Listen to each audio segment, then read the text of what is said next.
everyone. We're back with Culture Binge. We left you for a little bit. I hope everyone knows we've been anxious to come back. We've missed you all very much, and we're back. I'm your host, Michael, here with Wisecrack writer, editor, everything man, Alec, and Wisecrack. Oh, hey there. Hey, and researcher extraordinaire, Serby. Hi. How are you all doing today? I'm good. I'm glad that you're hosting instead of me. You're doing all the heavy lifting today. So everyone please be nice to Michael Burns while he deals with this trying time. Oh, now that you said be nice, they're going to attack me. On a scale of 1 to 10, how much have you all missed being here and doing this? 9.5. Oh, that's great. I'm going to go 9. I'm going to be like the dick, going real low. No, I'm kidding. Well, I'm with you, and we're excited to be back because we have had a lot of our listeners reach out to us via various social media mechanisms and say they've missed this, and we want them to know we're excited to be back. We've been trying to get back. We are going to be on a new schedule now, so I'll let you know at the top. We're going to be doing this every other week for any listeners in the UK. We're going to be doing it fortnightly.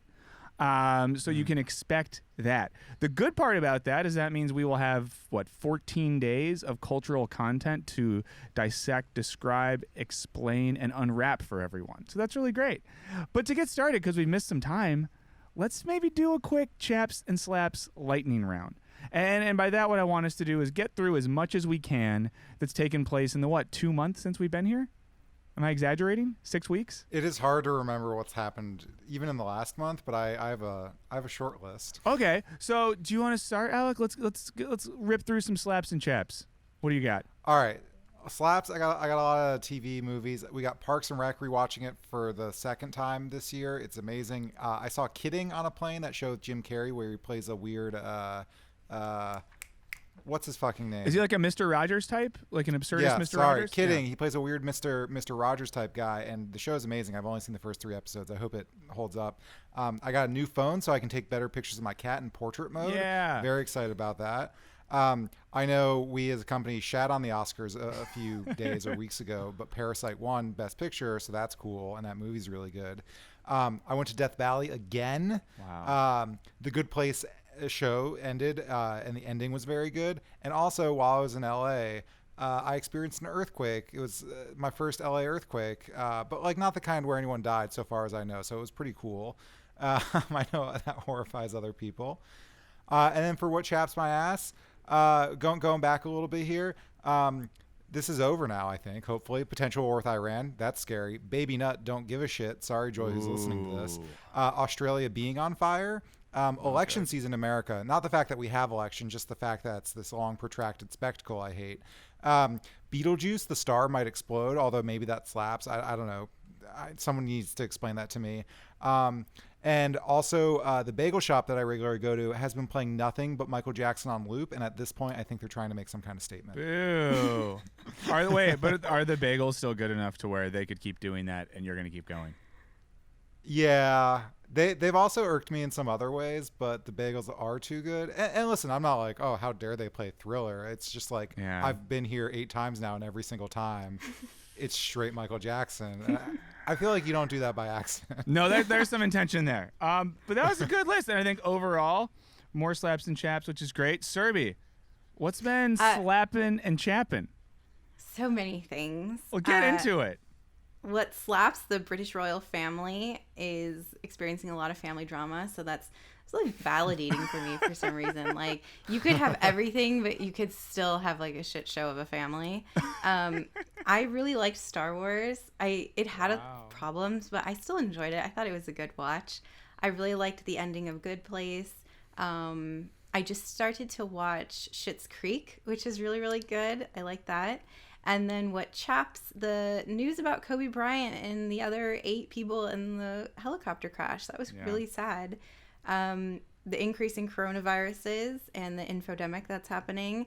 The Delta plane that dumped fuel all over those kids at the elementary school. Whoa, what? I didn't hear about that. Oh, what? This is not a good one. So I guess this Delta flight was flying over LA, and there were like engine problems or some sort of like difficulty with flying, so they had to do an emergency landing, and they dumped fuel over an elementary school, and so kids got like burns, they had breathing problems, and And people were wondering, like, why did they do that? Like, why didn't they do it over like an open field or at like a higher elevation or something? So that was like very disappointing. So I think there's like a lawsuit now against Delta for doing that.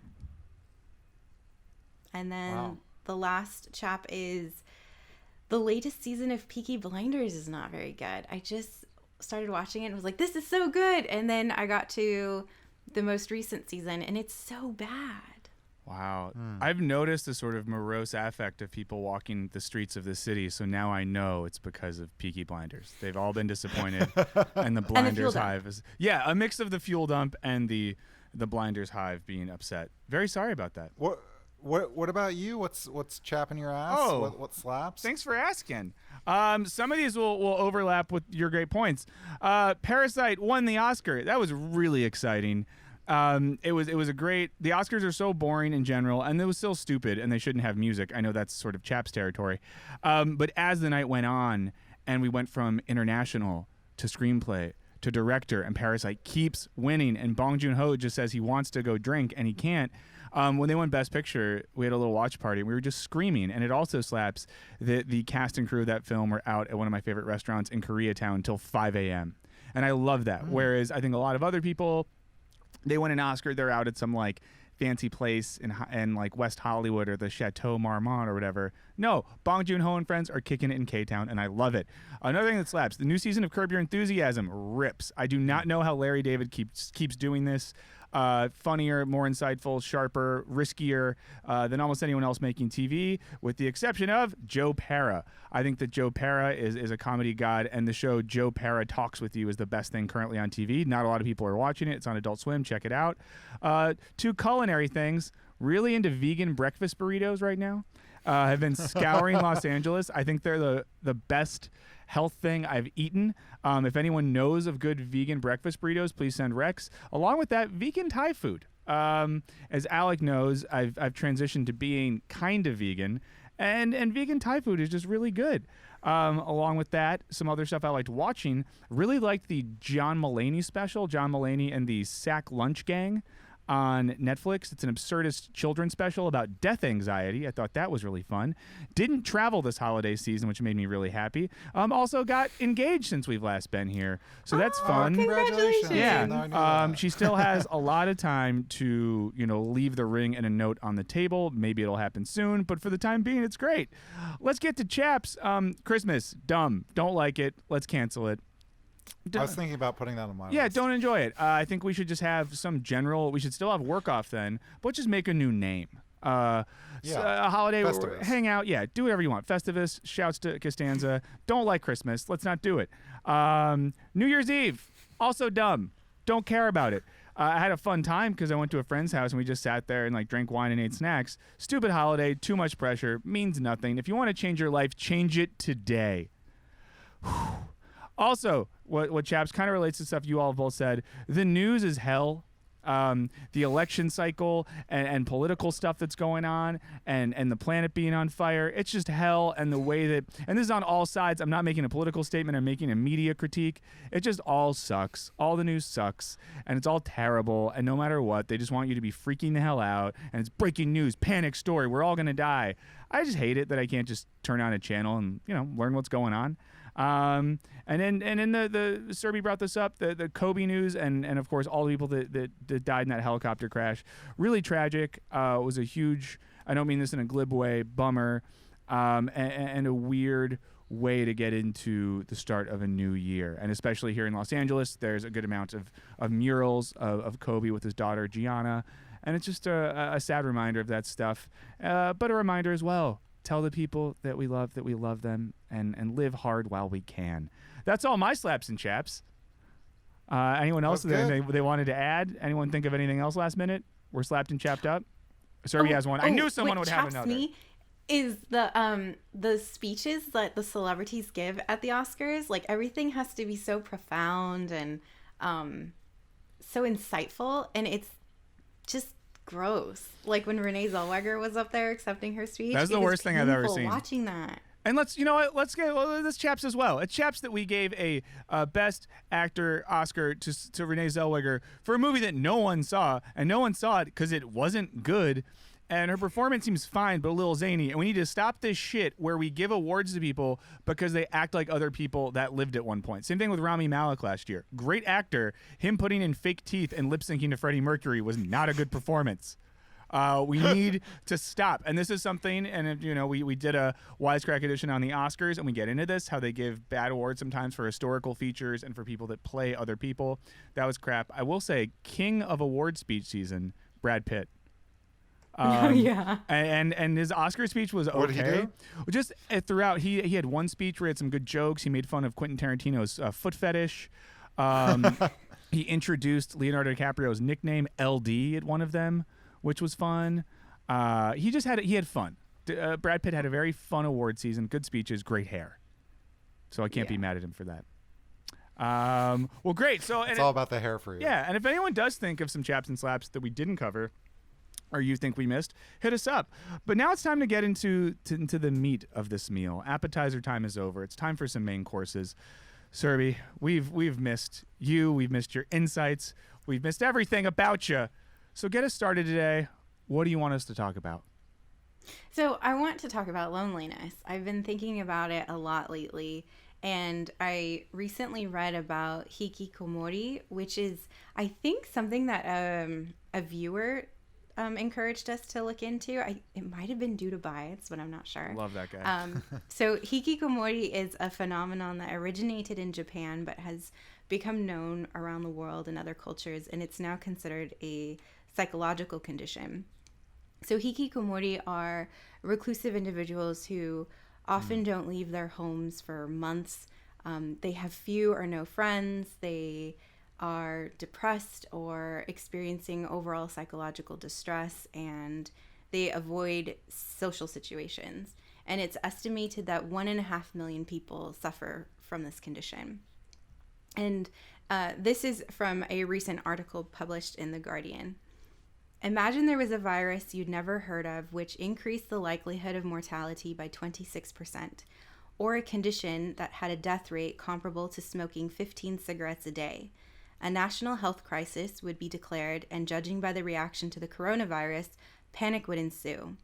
This public health crisis, which leaves its victims more than twice as likely to develop Alzheimer's or other dementias, has a name: loneliness.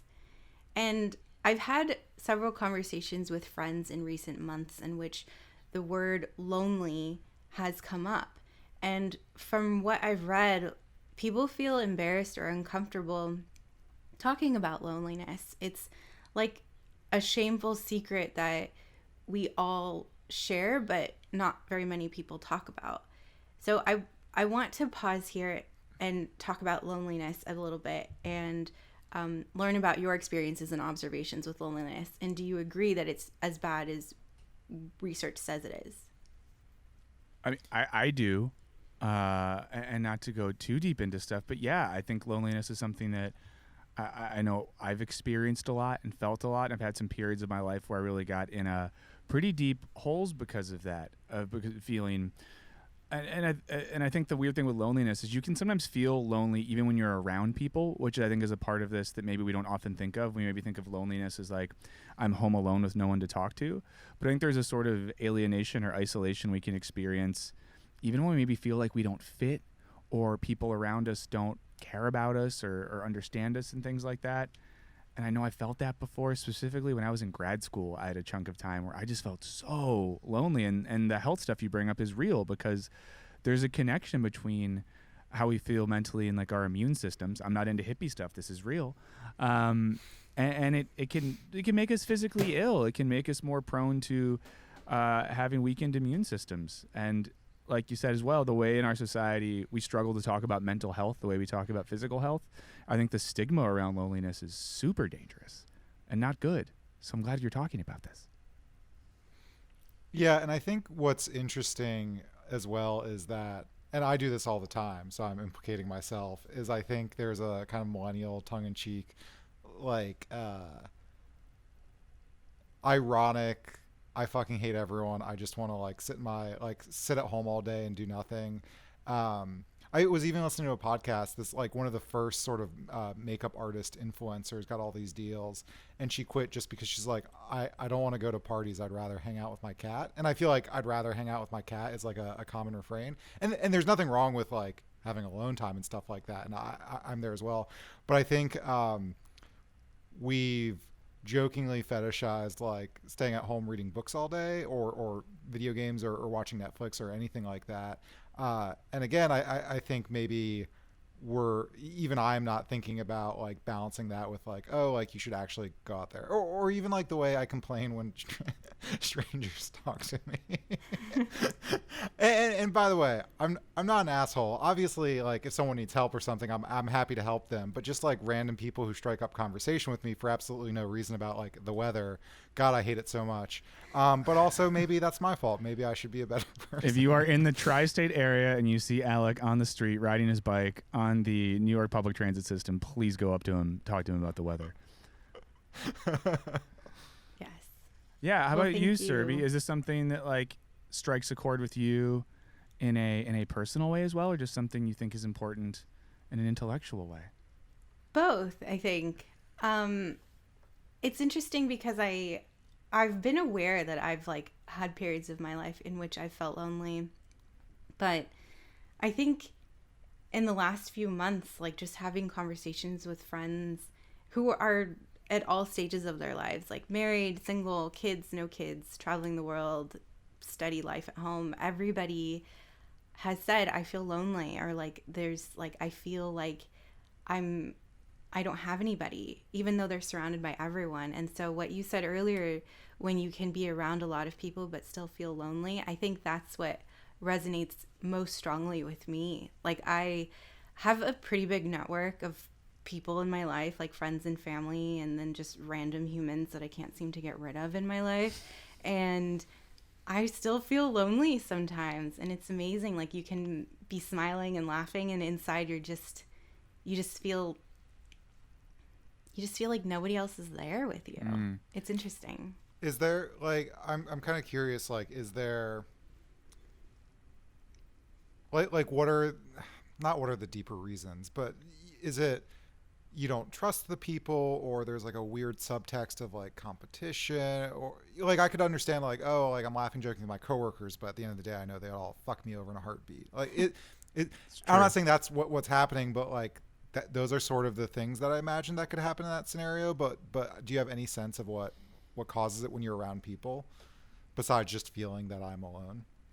I'm not sure. I mean, I'm sure that maybe it has to do with like experiencing depressive symptoms, or maybe just feeling more introverted at times. And also I'm very private about things. So sometimes like when people have really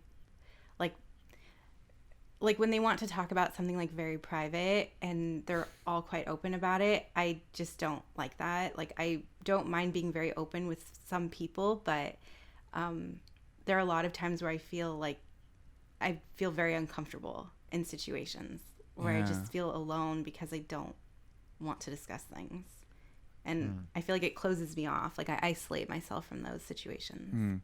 I wonder how much this has to do as well with a lack of spaces of community building, because I think like looking back historically, and I think religion is a good example of this, we've had these built-in human institutions that force us to get together and be around each other, and whether that's religion or even cafe or pub culture in old Europe, where people would hang out and talk about ideas and be physically around each other. I wonder fish concerts, of course. I was going to get into something similar to that. But I do wonder, like, there's a lack of, I feel like, spaces these days in a society where we're going increasingly secular, a society in which more people than ever are working remotely and not going into their office spaces, a society in which I even know a lot of people who are in partnerships and marriages where people work in different cities, different states, sometimes different countries, and can't be around each other as much. And something that I've found, not, I guess, hope, but some community recently, I've been going to a lot more live concerts. And something I've noticed, it shows these days, a lot more like handmade and unique merch. And I know this sounds like a weird digression, but more than I remember in recent years, you go to shows and people were like hanging out before, sitting around afterwards, chilling in the parking lot, drinking beers, selling homemade shirts. And I feel like it's a space where people have been like, hey, we all like this band or music together. Fuck it, let's use this as an excuse to have community, to be together, to know that I share something with these people. And it could even be that, like, for certain artists that speak to those emotions, we don't have to talk about it, but if me and you like that song, I know that we're on the same wavelength. So I wonder, like, do you all see that as well, that we don't have those spaces we used to have, or those spaces have been turned into more atomized places rather than community building places? I think there's definitely a resurgence in that. And I mean, we've previously talked about Grateful Dead and Fish as like a communal thing. Yeah. But yeah, I mean, I haven't necessarily been going to concerts, but I've been going to live events. And I feel like the more niche they are, the better. So like I went to a live show at Radiolab, which is a great podcast. Awesome. And I actually had a great conversation with random strangers because like we were all into the things that Radiolab taught, and that was like our thing. Or I went to a trivia night hosted by Atlas Obscura, which is a website that does a lot of travel stuff. And it's weird because it's very easy to spot the people who this is kind of like their circuit. Like they just show up to these things hoping to make friends, and they're great people, but maybe they're a little more socially awkward and stuff. And, you know, they'll try to like insert themselves into a group and make friends, which is great for them. But you also like really see the struggle that some people deal with, especially, you know, I think not only is it like we have sort of been atomized and don't have our sort of public, you know, things, or we're not out in public like drinking, but I think like if you're a person predisposed to like just having problems with social skills, maybe back in the day you were just like forced around so many people that, you know, it's easier to sort of practice those or get used to it or something like that. But now if you're not predisposed to being a social butterfly, like it's so much easier to stay inside. And then you're like 35 and you're like, shit, I have no friends. And now I need to start going to like meetups to meet new people. And then it's probably like pulling teeth at that point. Not that I don't respect the people who are trying to do that. Yeah. So this actually touches on my next point, which is a possible cure for loneliness. So last week, The Guardian touched on loneliness and discussed a group called the Cares Family, which brings together older locals and young professionals in urban areas in the form of local community networks. There are different like clubs and social groups that people can join, like singing, drawing, reading, whatever. And the Cares Family has been shown to reduce isolation, improve relations across generations, help people feel happier and closer to community.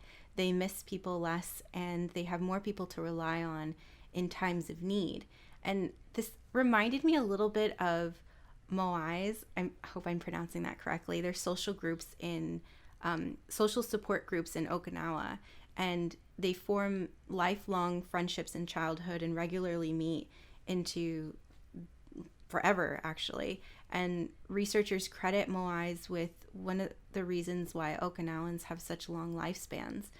So do you think that this is what we're missing now? These like groups, these ways to bring people together around a common interest?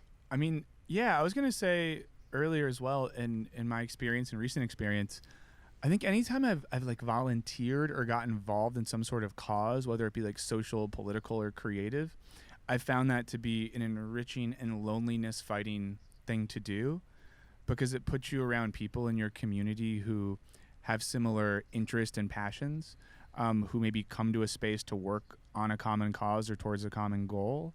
And I find that, for me at least, it's a way, it makes you feel a lot less alone in the world to be around people in your community that like care about the same stuff. I know that's not exactly what seems to be happening in like Okinawa, but yeah, I mean, I think any space that forces us together to care about each other, I think can help, you know, cure this damn loneliness disease a little bit. Alec, what do you think? Yeah, and I think definitely I've seen, especially with older people, pairing them with younger people, whether it's like maybe people in their 70s or 80s getting like a young roommate who can help them with the chores and stuff, and you know, pay rent, or maybe a discounted version of the rent, or, you know, obviously you can go to your retirement home and sort of read to people and stuff like that. But I think, and then there was another version of this where I think older people in retirement homes were watching like small children. I don't think super small, but like toddlers. But I think all of this, I mean, you know, when you get to that age, you're in a retirement home, like a lot of people might have dementia or other cognitive problems. And like, let's say you don't have those. I think the lack of connection can easily kind of just, for lack of a better word, like rot your brain. And then you're not moving around a lot. And then you're just like deteriorating more and more and more. And I think we're starting to realize this, just how destructive like retirement homes are for our health, and like looking for other solutions of, you know, what to do in our old age. But I think sort of building these relationships with younger, it's good both ways, right? Because like, you know, it's not like if you're caring for an older person, even if it's just helping them wash their dishes, I think it builds like a meaningful connection, and then you can get, you know, their friendship out of it, or their life lessons, or all those great things. Yeah, and I think it's like there's a weird age stratification built into our society where we often don't interact with people that are wildly outside of our age bubble, that aren't like grandma or grandpa or Aunt Judy or Uncle Pablo or something. Okay, boomer. Hey, stop it. But I think like whether you're volunteering or you're at an artistic event, or you're just like sitting at a bar talking to someone 30 years, 40 years older than you sitting there as well, I think there's something valuable in that of thinking about people outside your age bubble as like you. Whether you're older and you're talking to someone younger, whether you're younger and talking to someone older, we're all on this journey together. I know it sounds like I'm being silly, but I mean this. And I think there's something important in that, building relationships and networks across age divides. Thinking about us as all part of one thing. I agree. And I think that's one thing that I really liked that my mom did when I was growing up, was that she was very adamant that you can be friends with anyone at any age. So one of my best friends at work is in her late 50s, and we talk about whatever. I mean, we've had similar life experiences. She's at a different stage in her life, so she has a daughter who's around my age. But office gossip transcends generations. Yes. Everybody That's wants the main to throw down. Takeaway here is that gossip is the way forward. Find someone Just that shit gossip on your with. coworkers. You'll feel much more connected Yes. to your older coworkers. Yes. If you're listening to this at work, pause it. Get up. Find a coworker. Talk shit.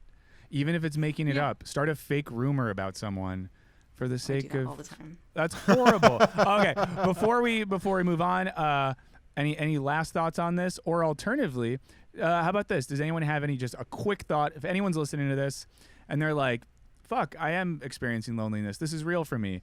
Any thoughts on like a simple thing besides talking shit about coworkers that someone could do? And I know none of us are licensed mental health professionals, but so take this all with a grain of salt.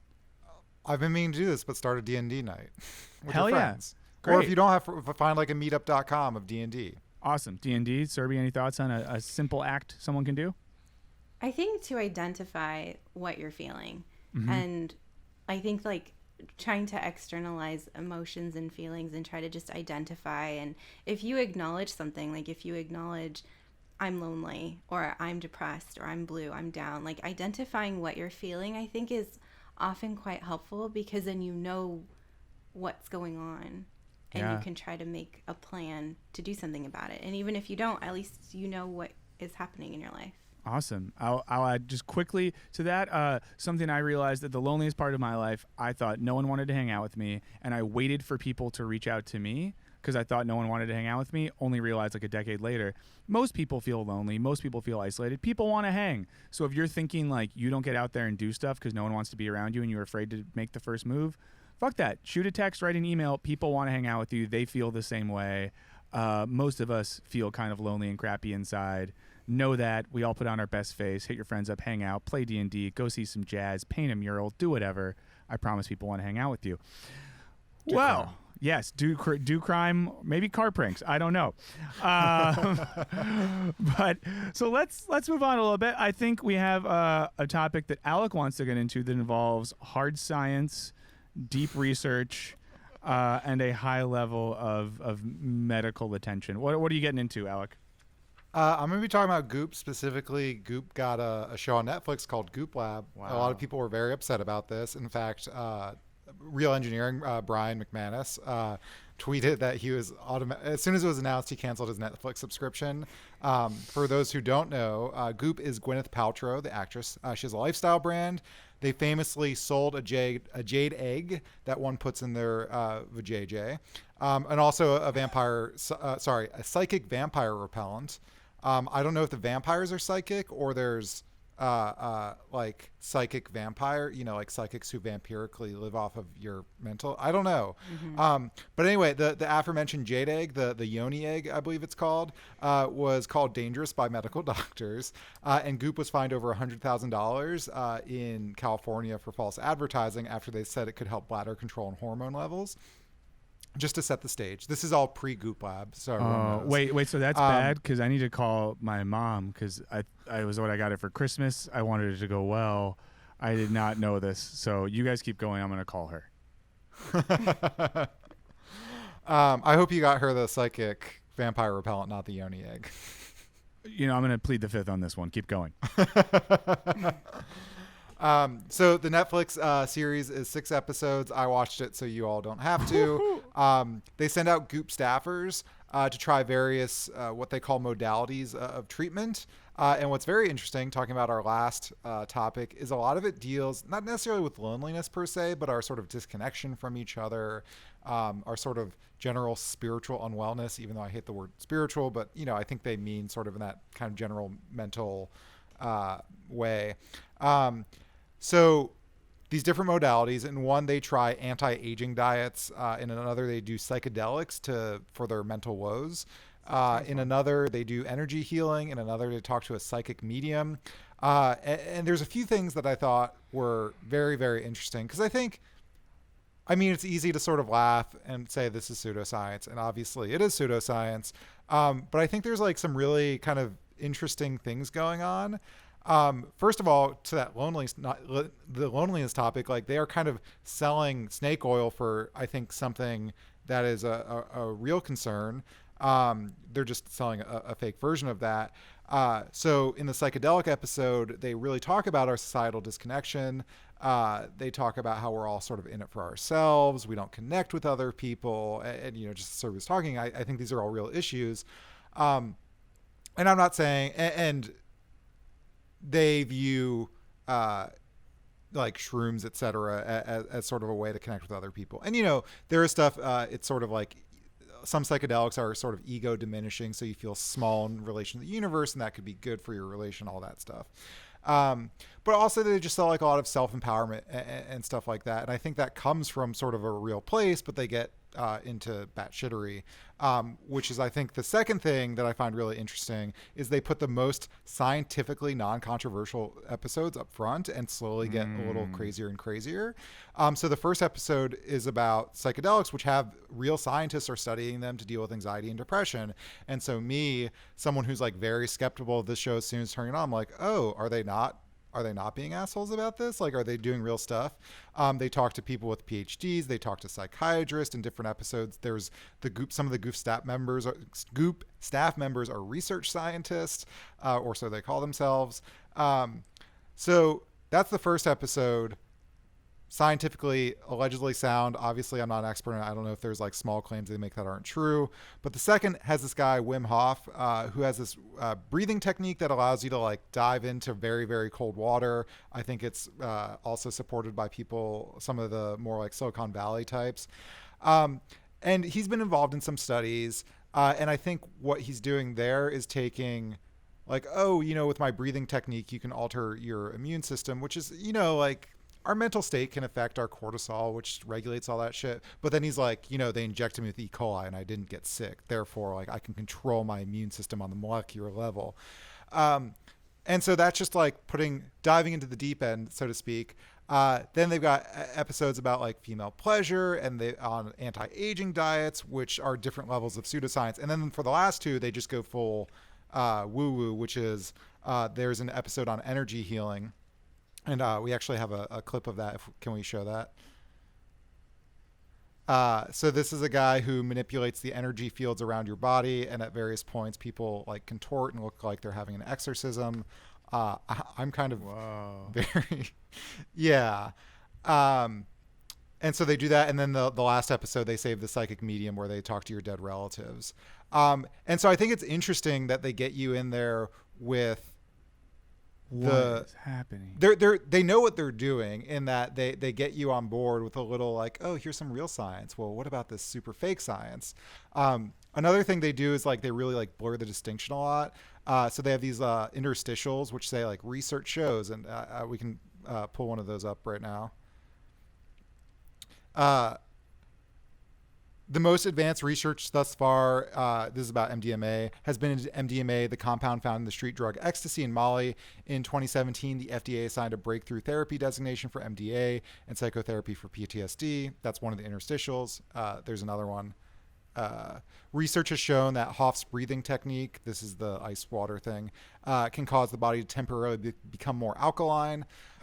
Which is good, right? Then by the end, they have, it is said, they're talking about vampire facials, if we can go on to the next one.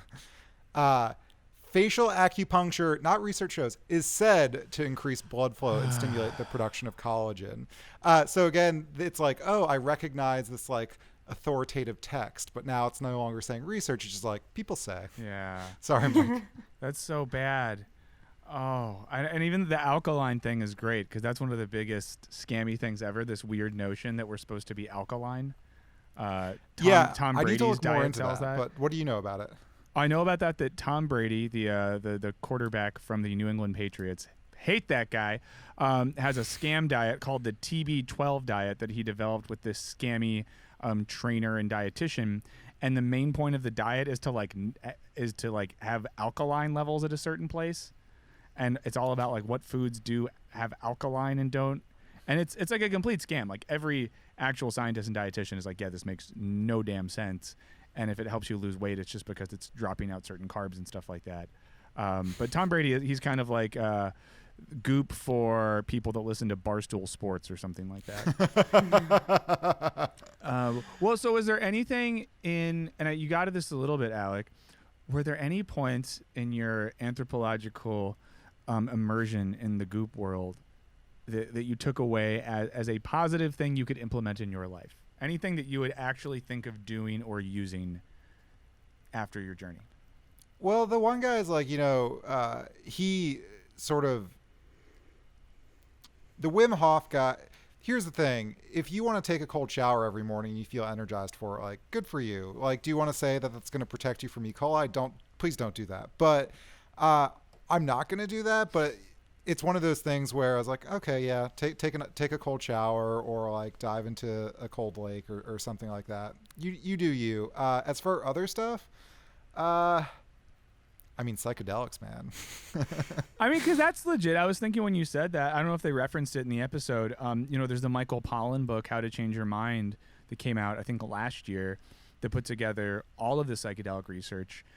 His book is mostly about psilocybin and LSD, not so much MDMA. But it's in conjunction with a lot of research studies and all the stuff they've been doing at Johns Hopkins in recent years. So that sounds legit. And there's, I think, a good amount of research on that end. A little ego death never hurt anyone. Serby, are you a member of the Goop Hive? No, I like to pretend that I am, but it actually makes me really angry because I feel like they're like opportunists that are trying to take advantage of people's real problems. Like, oh, do this spiritual healing so you can feel less lonely, or do this so you feel less depressed. Like, I don't like things like that. I feel like a lot of people are vulnerable, especially now. People are stressed out and there's so much bad information out there that people are desperate to find a cure for whatever ails them. And when you have someone like Gwyneth Paltrow promoting jade eggs or whatever vampire thing, like I don't know, people view celebrities as reliable sources of information. And Yeah. I think that she's weaponizing her notoriety and at the expense of other people. That's so such I a think good she's point. a Yeah. foul human. Ooh, Yeah, and that took a turn.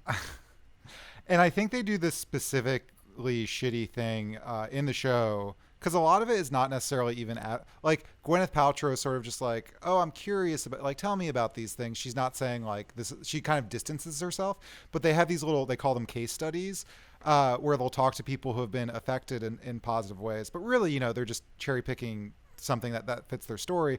But specifically with the ice bath stuff, there's this guy, I forget what condition he had, or maybe he was in a car accident. Something, I think it was a disease where he could possibly become paralyzed. And they're like, it's 50-50 or, you know, coin flip, whatever, that you'll become paralyzed from this.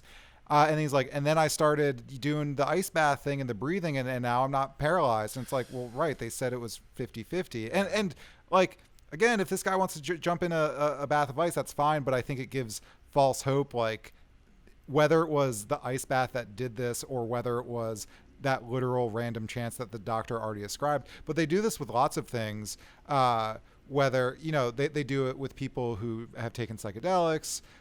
They do it, I think, with some of the energy healing stuff. Like, you know, it really helped me with XYZ. And I think it just sells fake hope to people.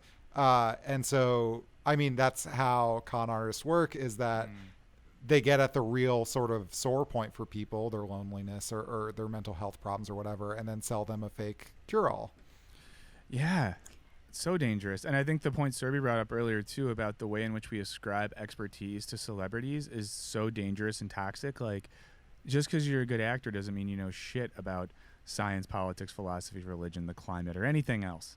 And the posturing and the way they exploit authority, like the damn grifters they are, to make money is kind of gross. Sorry, Serby, you're about to say something. Well, I agree exactly with what you're saying. And that was my problem with like all these award speeches where people are talking about like climate change and being unified and things like that. Like, your job is to act and like to provide that service. Not that you're not allowed to have other opinions, but don't put yourself in a position of authority and try to educate other people in that way. And what bothered me about that, those little like facts that were put up on the screen was they took a grain of truth, like, oh, acupuncture can be used for this. Acupuncture is good. Like, I use acupuncture for neck pain and things like that, and it really helps. But when you say things like acupuncture is great to produce collagen, I don't like that. Like, and that's exactly what con artists do. They take like a grain of truth and then they twist it. And it just makes me so mad because I feel like people they don't know, and they really want help. Yeah. And I hate Gwyneth Paltrow. Well, and I think there's examples of celebrities that can use their influence in better ways. I stand pretty hard for my guy Adam McKay, the director and comedy writer. But something I think who made like Talladega Nights and Anchorman and The Big Short and other movies. But something that's cool that he's done recently is started his own production company, because an issue that matters for him is climate science and stuff like that. So he just started his own company where he's putting money behind actual like scientists and experts to make audio and video content on that sort of stuff. But he's not running around acting like he is somehow a scientist, because he's not. So instead he's using his influence to bring up people who actually have that expertise. And with someone like Paltrow as well, I'll say this. You called her foul earlier. Good actor. Why did she quit doing the thing that she's good at to just sell bullshit and vagina eggs? It's so stupid. This would be like if Alec left Wisecrack to go somewhere and start a cart selling like probiotic ice cream. It would suck and it wouldn't taste good, but he's really good at what he does now. I don't get it. When I do get it, because there's more money in it, which is the gross part about it. She can make a lot more money doing nothing than she would making movies. Well, she says in the intro that plays over every episode is she's like, I didn't want to just be making out with Matt Damon in movies for the rest of my life. She wanted to do something meaningful. And I think an interesting thing, and I'm sure this applies as much to Tom Brady as it does to Gwyneth Paltrow or even, anti-vaxxers flatter. I think, and I can't prove this, I think they believe it in earnest, right? I think because like Gwyneth Paltrow she's all about like, it's almost very like Vice, like punk rock. Like, I'm just gonna like experiment with it, and like, I don't know, I want to keep, like, I'm skeptical, but I want to keep an open mind. Like, yeah, like psychics might not be real, but holy shit, they just describe my.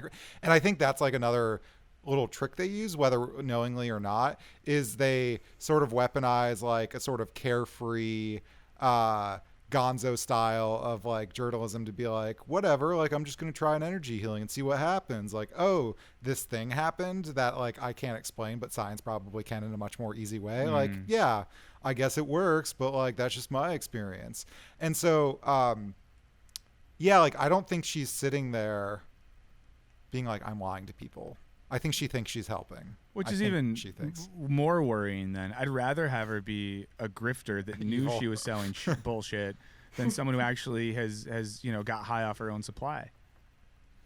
I think it's disappointing that she doesn't think that acting was meaningful. I mean, you have a talent and a skill to help people escape from everyday life. Like that's amazing if people can watch your work and forget about, I don't know, problems at home, their health, whatever.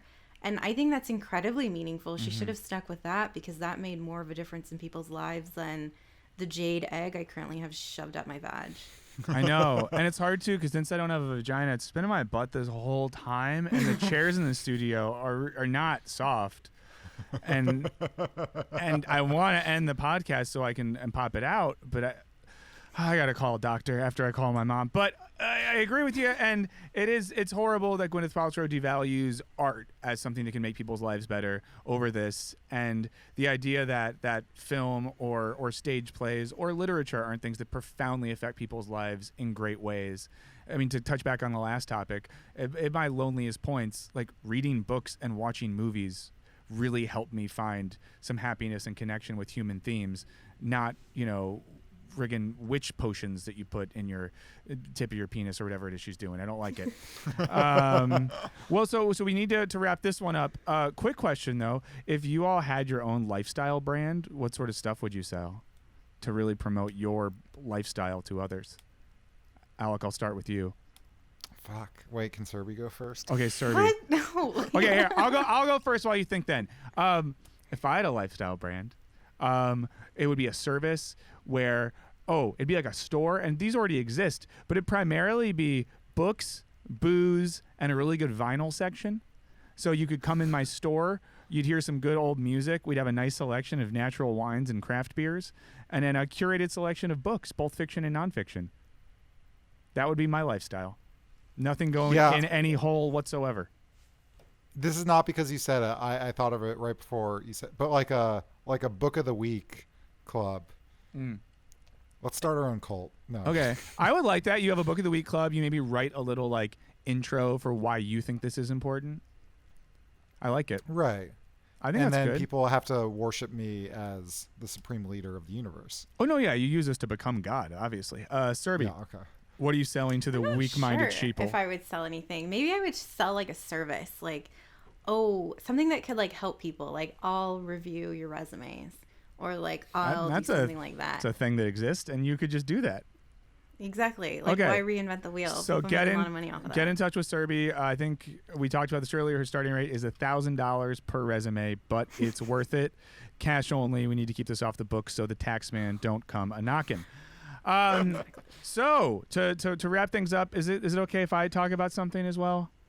Yeah. Okay, I just wanted to make sure. I'm having so much fun.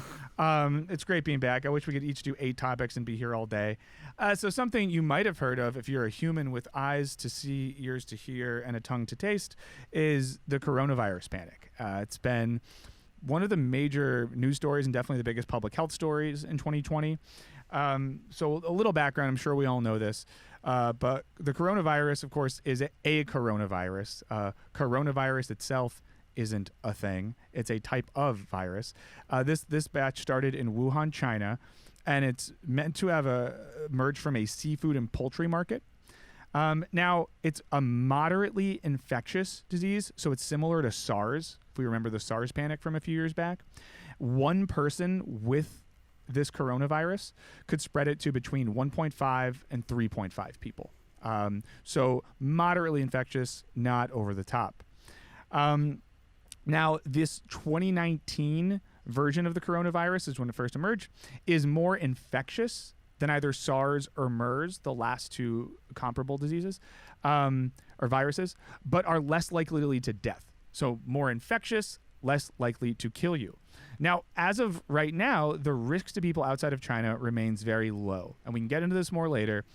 If you are listening to this from anywhere outside of China, the risk of seasonal flu is significantly higher and more real for you than coronavirus is. Okay?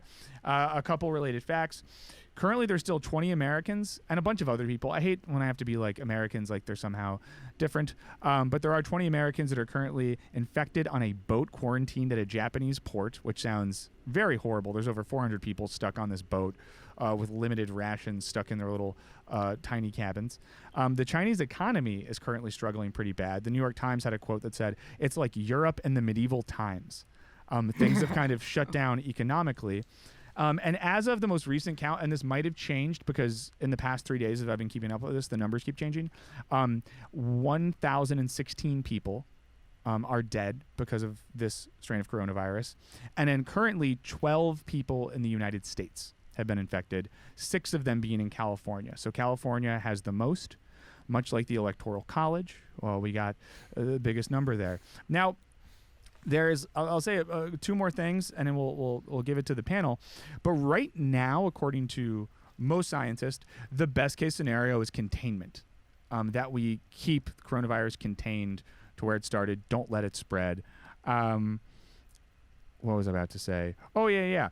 So that's kind of like the best case scenario, but a lot of experts think this is increasingly unlikely. So a couple quotes here. This is from a group of scientists at the University of Hong Kong. One of them said, independent, self-sustaining outbreaks of, and they're calling it 2009 coronavirus, in major cities globally could become inevitable because of substantial exportation of pre-symptomatic cases. So basically saying like it's going to be pretty hard to contain because of pre-symptomatic exportation. One of the same scientists said, I can imagine a scenario where this becomes a 5th endemic human coronavirus. So we already have 4 coronaviruses that are sort of in the rotation of endemic viruses. They're talking about this becoming the 5th one. However, if that's striking panic into anyone's heart, same scientist says, and the scientist named Stephen Morse, we don't pay much attention to them because they're so mundane, especially compared to seasonal flu. So it's looking like this might become part of our roster of diseases that happen all the time, but we already have 4 coronaviruses that we could have even gotten at one point.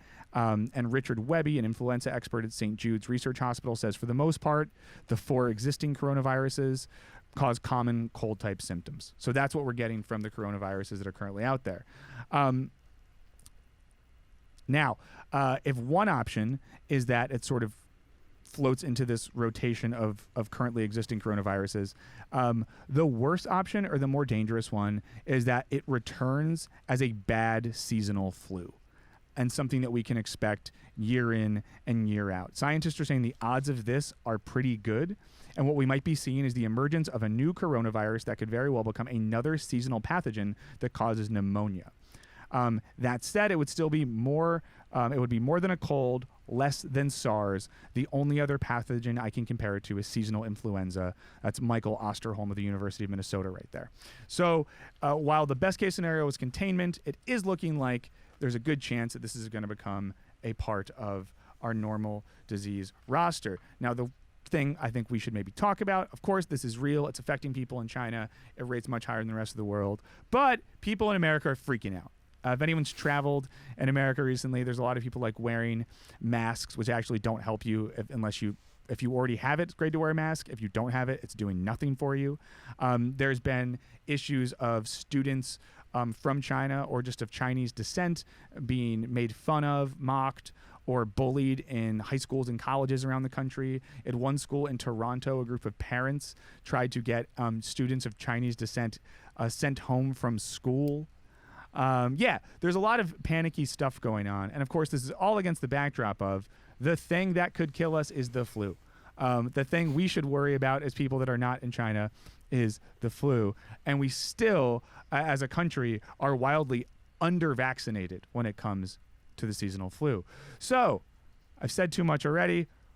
Thoughts on this? Are we overreacting to the coronavirus? Are we reacting appropriately? Should we all be locked up in our homes? I'm really interested in the panic part. And I think the best thing I heard was there was a guy who wrote he was on NPR talking about it. Wrote a book about zoonotic diseases, which is what this is. It came from animals into humans. I was like, oh, we should take it really seriously, but we shouldn't panic. And the example you gave about the face mask is that if you're coughing and spewing up mucus, like put a face mask on. It's really great at containing that so you don't infect other people, but it doesn't really do much to protect you from people who are sick. And so regardless of that, people are still doing runs on face masks at stores. So he was talking about, he went in somewhere in Montana or somewhere in that part of the country, not exactly the most densely populated area, where they were all sold out at the CVS. And so that kind of shit drives me insane. I recently flew to California and there was a bunch of people wearing face masks, and I actually love, you often notice people, there's like more of a culture in China of like, oh, I'm sick or even vaguely symptomatic, I'm going to wear a face mask. I was like, oh, maybe we're starting to do that. Yeah. When in reality, it's probably just a bunch of people trying to protect themselves. Yeah. But I think 1,000 people have died from the coronavirus so far, which is obviously awful. But like, I think in America, the flu virus every year kills like 30,000, 40 sometimes, or 50,000. Well, yeah, even more. So just to interject really quick, in 2014, the flu was the 8th most common cause of death in America, with 57,000 deaths, which was less than the number of deaths from the worst year of the AIDS epidemic. So not to downplay the AIDS epidemic, but like a bad flu year is as bad as it can get. We're talking high numbers of deaths. So go ahead. But yes, you're absolutely right. And I think the other panicky part is that I don't know the specific breakdown, but I think a lot of the mortalities are probably people who are very young, very old. Obviously, that's still tragic. Or people with compromised immune systems, whether they have HIV, whether they had a bone marrow transplant or have cancer or anything like that.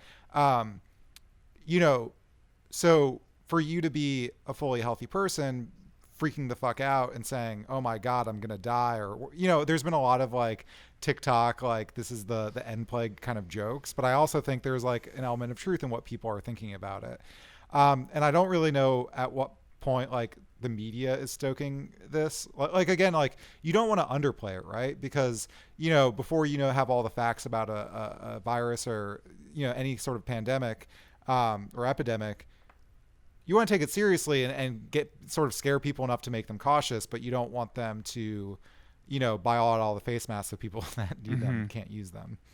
Yeah. I read that the media coverage in China isn't as fear-based as it is here in the States, but one thing to consider is that the media is controlled by the state, so it could be due to censorship. But yeah, they were shutting down some of the early stories. Wasn't the best look for them early on. Yeah.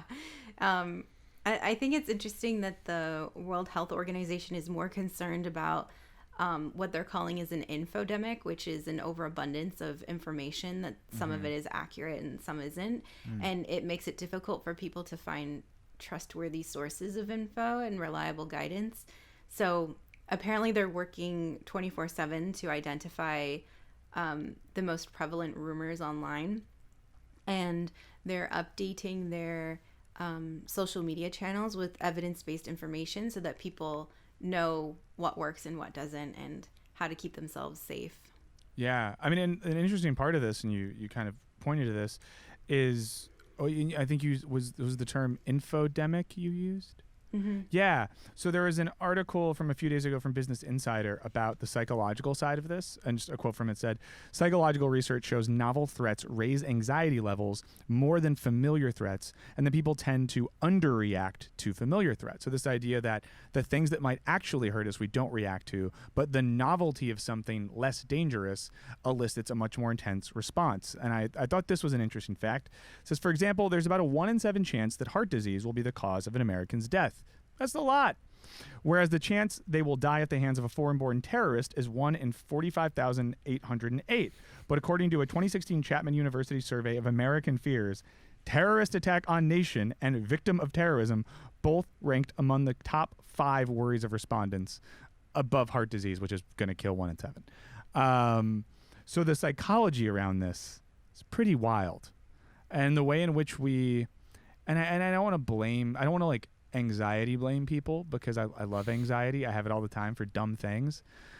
But there's this weird sort of like cooked in unconscious narcissism that something happens halfway around the world and our response is like, it's definitely coming for me in particular. There's billions of people on this planet, but a disease from China, it knows where I live. It's coming for me, and I'm going to die. And I think this while I'm eating like a bacon, egg, and cheese with a level of saturated fat that's just like making my heart slow down. Yeah, I think there's a little bit of narcissism there. I also really like the novel threats. I mean, this is exactly why we don't flip a shit about the flu, even though it kills way more people than this like new scary virus. Yeah, and then so here I'm gonna be aggressive right now. Who has gotten their flu shot this year that's currently on this podcast? I have. Serby, do I see a hand? Serby, you have not gotten a. Oh, wow. I'll tell you why. Oh, So, wow. No, tell us why. I'm not sure if I told you this, that I had a horrible reaction to the you might hepatitis have. A vaccine, and I had hives. They called it chronic idiopathic urticaria for 2 years. So my entire body was covered in hives for 2 years. And ever since then, my allergist told me to lay off vaccines for a bit, because after that I got the flu vaccine, and I had a horrible reaction to that as well. So she said to lay off of it for a little bit. Do you know, I don't know if you got this one, but so the flu vaccine is they breed the virus in eggs, like chicken eggs, and so if you're allergic to eggs, you can have a reaction. But they also have a version that's not grown in egg cells. Yeah, I know about that. So I was planning to get that this year, but I think the fear of like having another adverse reaction kept me from it. So I think Serby is the one person I won't yell at, but I'll I yell was at about to say, everyone listening, the one exception on planet Earth for not getting the flu vaccine is Serby. If your name is not Serby and you are not a host of Culture Binge on Wisecrack, you need to get a flu vaccine. There is an article. Go ahead, Alec. Yeah. Before I start Well, I was screaming. going to say, I think the dumb thing is like, like the flu probably won't kill me, like if I got it, but I'm going to get it because it will be when I'm walking around sniffling and very contagious. Like oftentimes you're virulent before you show symptoms or at the onset of symptoms. So like I'm sniffling around on a subway, getting a bunch of people sick, and they go home and they give Granny a hug, and now Granny's dead. And like, you know, that's on me. There's and a great I think episode when of people Scrubs are like, about I'm healthy, this. what do I need it for? Like you're literally killing someone's grandmother, or you know, you're killing someone's like cousin or whatever with cancer or something like that. Yeah, there's an article, I think it's from a year or two ago now, but you can look it up in the New York Times about herd immunity. The idea that immunity is not an individual thing, and getting a vaccine isn't really just an individual benefit, it's a communal benefit. And then we need to think about health and infectious disease as members of a community of people and not just as singular isolated individuals. To touch back to the loneliness thing. Just like when we feel lonely, we got to remember we're a part of a community. When we feel sick or when we don't feel sick, we're also a part of a health-based community. And things like getting a flu vaccine, washing our damn hands, staying home if we're sick are so big, and things we might not be thinking about while we're worried about the coronavirus. Because the flu, and I don't want to stoke panic in anyone, the flu has a much better chance of killing you or really messing you up than most things that you are currently worrying about. So it's something we should be taking seriously. And this did make me think, and I think this is kind of related, about one bummer is we all know the best thing you can do if you're sick is stay home. You should not go to work or school if you are sick. But, of course, tons of people don't get paid sick leave. That sucks. So it creates, like, public health issues when people feel that pressure to go into work, and that bums me out. It's a bummer. Yeah. Thank God we're all digital, so all of us could be infectious right now and we're not in the same room. I think we've solved the coronavirus. So we solved that. Everybody should work remotely. Everyone should work remotely. No, but then then that makes the loneliness problem bad. So you pick one. We can be lonely without coronavirus, or part of a human community and wildly infected. Ooh, I don't know. That's tough. Oh, no, I hate we'll working solve in it. an office. We put eggs up our butts. We get in the office together. The eggs neutralize the virus. We're together. So we have community. We're not lonely. Did we just solve everything? Yeah. We did. And Cancer this is why we do this podcast, Cancer 2. We do this because we come together with three disparate ideas that a spiritual energy and force is using in concert to come together at a glorious moment to solve all of humanity's ills. Any last thoughts on the coronavirus, or are we comfortable that we solved it? I'm good. Cool. Yeah, And people I'm happy. don't freak out. Wash your hands. Get a shot. Don't go to work if you're sick. If your boss says you have to go to work, give him my number. I'll talk to him or her. Okay. So before we wrap up, and once again, I wish we could just be here forever. It's so fun to be back. It's time to get into some listener voicemails. But before we do that, we want to hear from you all. So if you want to give us a call, the number is 213-534-8807. That's 213-534-8807. And if you want to email us, culturebinge@wisecrack.co. There is no M. Wisecrack.co. There is no M. So let's get into some of the voicemails we have right now, okay? So this one is from Anonymous. So this is the global hacker group. They left us a message, I think, or it's just a person that wanted to remain anonymous. We'll find out. Hey, Culture Bingers. I'm calling to leave a possible topic for you guys to discuss. I was really interested in the video Wisecrack put out about the Oscars and just kind of the history of it and whether or not they should be considered significant or even supported in any way. And so I'd love for you guys to dive into that a little deeper. Maybe instead of just presenting one side of it, you could play devil's advocate and go back and forth and talk about what some of the possible pros might be, such as bringing a wider audience to some less known films, just generally creating discourse around films that otherwise wouldn't be there. Wow, I didn't know that hackers were also interested in the movies. That's wonderful. Yeah, so if anyone who's listening to this hasn't seen it yet, we do have a really great video up right now asking the questions, were the Oscars a mistake? And this delightful caller thinks we should talk about that some. I mean, I think we could talk about that at some point. I don't know if we have time right now. Any quick takes on the Oscars being good or bad? I feel very conflicted because like our whole point of that video, and it doesn't invalidate the video, is that the Oscar tends to go for safe choices where people transform into a historical figure like Freddie Mercury or something like that. Things that are controversial tend not to win because of the voting system. And then things that have historically won in the past, you look like Singing the Rain didn't win, whereas, you know, that year some other, like when you look at the very important films like 2001: A Space Odyssey, you know, like more popular stuff, those aren't the things that necessarily win Best Picture or other Oscars. It's usually some garbage you've never heard of. At the same time, like, I don't know, Parasite won, and I love Parasite, and I think it deserved to win. And so I don't know. I feel like they're going to use that. Like, there's this like psychological phenomenon where you do one good thing and you use it to excuse a bunch of shitty behavior. Like, oh, like I voted for Obama, so I'm going to be a raging racist for the next 8 years or something like that. That's what Alec actually did. And I feel like the Academy is going to be like, we voted for Parasite, so now we can go straight back to nominating the Green Book 1,000 times. Yeah. No, just to quickly piggyback on that. Yeah, if 1917 would have won, I would be like, yes, anonymous caller, we need to take it down. The Oscars are trash. But because Parasite did so well, yeah, I'm like the person that's like, never mind, they're good again. Serby, any thoughts on this? I think the Oscars has a role. I think there's a lot that's wrong with it, but I do think that it's nice to see what films are out there and to get an understanding of what goes behind making a film, like cinematography, costume, like things like that, like things that I take for granted. I think it's nice to have that reminder that there are so many people involved in creating a film. Mm-hmm. Yeah, and just, you know what? These things are as important as we make them. So there you go. But maybe we'll talk about this more another time. And thank you so much for that suggestion, Anonymous. Here's Maddie, who called us as well. Hi, this is Maddie calling for Culture Binge. I've recently read a couple articles in the New York Times and Vox about something called dopamine fasting. That is the newest Silicon Valley woo-woo bullshit. And it sounds like something you guys would be interested in. So, would we? Thanks. Enjoy everything you do. Maddie, you get us. You just get us. Wait, have you all heard about this dopamine fasting thing? No. I only know a little bit about it. It's like the dumbest shit I've ever heard.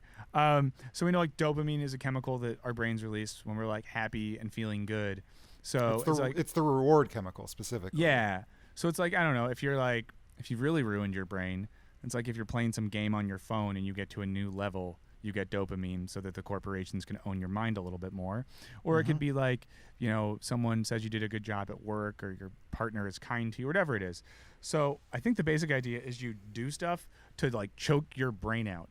You deprive it of the things that make it feel good so that so that later you have more, kind of like in old boxing movies when they would say the boxers like weren't allowed to have sex before fights because somehow having not Women make the legs weak. Yeah. Don't ejaculate and you'll be better at fighting. It's insane. But it's like that for Silicon Valley people to do business more good. Yeah. There is a component of this that I'm interested in, which is I think our phones and mobile games are hijacking our brain chemistry to make us do awful things. And I'm kind of like, oh, I'd like to disconnect from that. But the idea that you can fast, like dopamine is what makes your brain work in all kinds of ways. And I think this is why I think a lot of antidepressants work on dopamine receptors, if I'm correct, because when they don't work and your brain doesn't have enough dopamine, you're fucked. And so the idea that you could actually fast from it, I think, is just purely scientific garbage, although I'd have to look into it a little bit more, because you're always getting it. Your brain's just always using it for all these different things.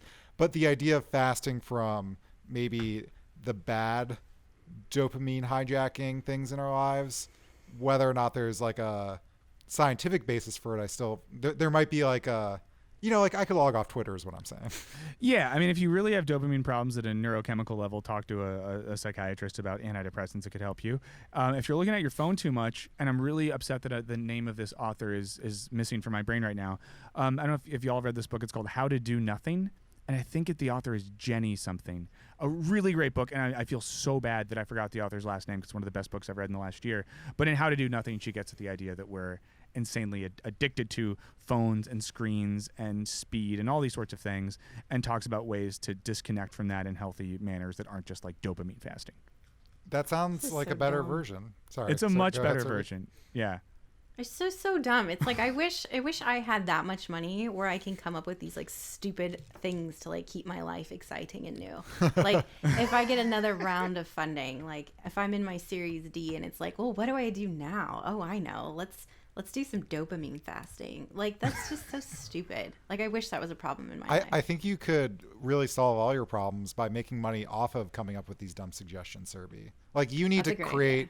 You need to be a dopamine fasting consultant to the millionaires and the billionaires. Sorry, I got really like Bernie Sanders. the Gwyneth Paltrow of Silicon Valley. You need to be on the next season of Goop Lab and talking about how we need to fast from, I don't know, just make some shit up. What do you want to fast from? We need to fast from water. Nobody can drink water anymore. When you drink water, you feel so energized. Only Coca-Cola. The extreme is Coca-Cola. It's either acidic or basic, but like it'll somehow make you alkali. Well, you'll figure out some rationale. Anything that makes me alkaline, I'll do. I'm gonna go suck on a Duracell after this to make sure I get as much alkaline in my body as possible. I'm not gonna do that. No one do that. We don't want an email that's like, my son is in the hospital because he listened to your dumb podcast and sucked on a AA until he got sick. Well, I think, once again, we could go for hours. I'm sure, listeners, you're wishing we could keep going for hours, but we got to leave some in the tank, so to speak. So when we come back in 2 weeks, we have that hot heat for you.